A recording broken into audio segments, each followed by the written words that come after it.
They said heroes don't walk around wearing capes.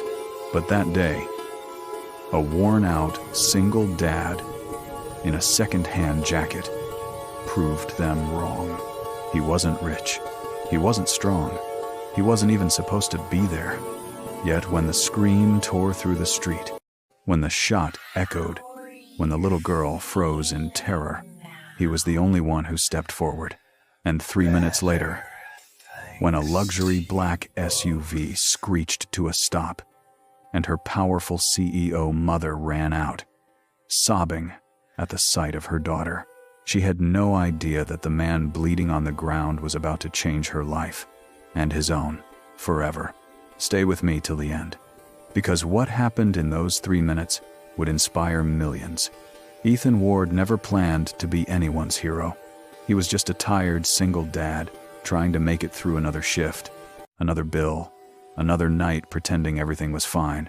That morning had started like every other, packing his 5-year-old daughter Lily's tiny backpack, tying her shoelaces, and whispering, "Daddy's got you, always." He dropped her off at his neighbor's house before heading to his second job, delivering late afternoon parcels. It was supposed to be routine, predictable, safe, but life rarely warns you before it breaks open. Ethan was walking down Maple Street, arms full of packages, when he heard the first scream. A little girl, maybe 7, stumbled backward onto the sidewalk, crying as a hooded man yanked her by her wrist. People on the street froze. Some watched, some whispered, but no one moved. Ethan dropped the packages instantly. "Hey, let her go!" he yelled, rushing forward without a second thought. The man jerked the girl harder, pulling a trembling hand inside his jacket. And that was when Ethan saw the gun. A cold shock tightened his chest. He didn't have a plan. He didn't have a weapon. He didn't have time to think. All he had was instinct. An instinct every father understands. Protect the child, no matter what. The man lifted the gun. The girl screamed. Ethan threw himself forward. The shot exploded across the street. A burning sensation ripped through Ethan's shoulder as he crashed onto the pavement, twisting his body to shield the girl underneath him. She shook violently, her small hands gripping his jacket as she whispered, "Don't let him take me. Please." The gunman bolted, disappearing between buildings as onlookers finally snapped out of their paralysis and began shouting for help. Ethan gritted his teeth, the pain blurring his vision. But he didn't move. He stayed covering the girl, whispering, "You're safe now. I promise. You're safe. 19 Fry. You're safe." Tires screeched. A black SUV, shiny as glass and clearly expensive, skidded to a stop. The back door flew open. A woman in a cream business suit jumped out, hair perfect, heels clicking, breathing fast enough to brake. "Emma!" she screamed, racing toward them.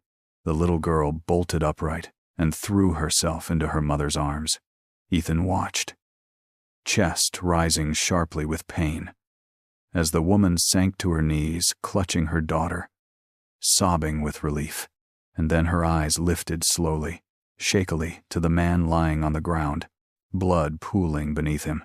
Who are you?" she asked, in a trembling voice. Ethan winced. "Just someone who couldn't watch." Her breath caught.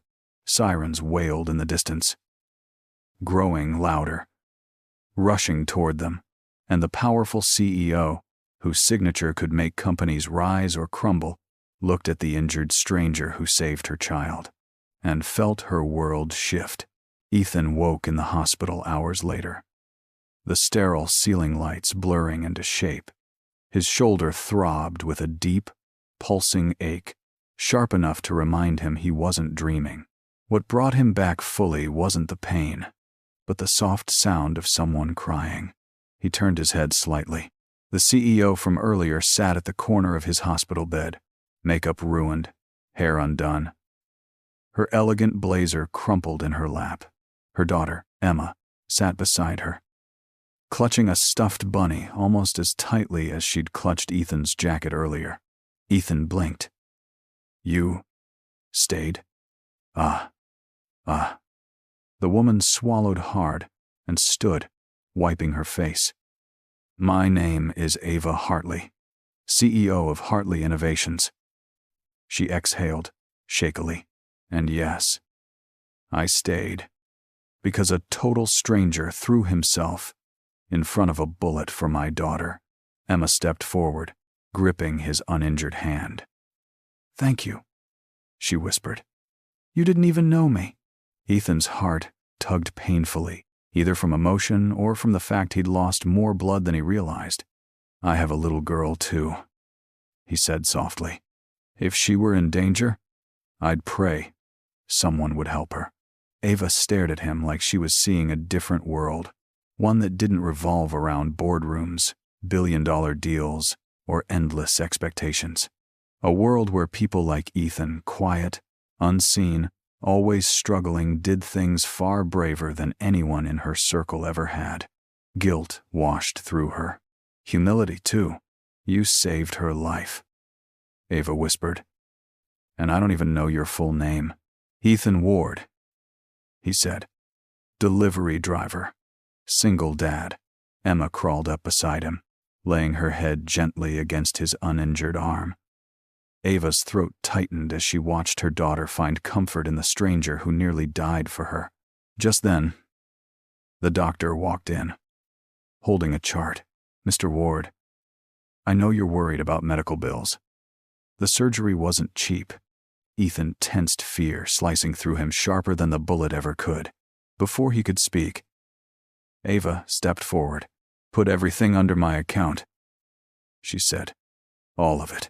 Ethan's eyes widened. "Ma'am, I can't." "You can," she interrupted firmly. "And you will. Because if you hadn't acted, my daughter wouldn't be here." "Right." Her voice cracked, tears filling her eyes again. "I owe you more than money." The doctor nodded and stepped out, leaving the three of them alone. Ethan tried to sit up. "I just did what any parent would." "No," Ava said quietly. "Most people just watched. You moved." She inhaled deeply. "And I need to know why." He looked at her, really looked, and for the first time, she saw the exhaustion behind his eyes, the weight he'd carried alone for years. "Because," Ethan whispered, "the world is full of kids who deserve someone who won't look away." The room fell silent. Ava sank down into the chair beside him, brushing a strand of hair behind her ear. "Then let me return that kindness," she said. Emma nodded vigorously. "Mommy, can we help him? And his little girl, too?" Ava exhaled, her decision forming like sunrise on her face. "Yes, sweetheart. We're going to help them, starting today." Ethan felt something he hadn't felt in a long time. Hope, warm, unexpected, life-changing. And it all began with a scream, a bullet, and a choice to protect a child he didn't know.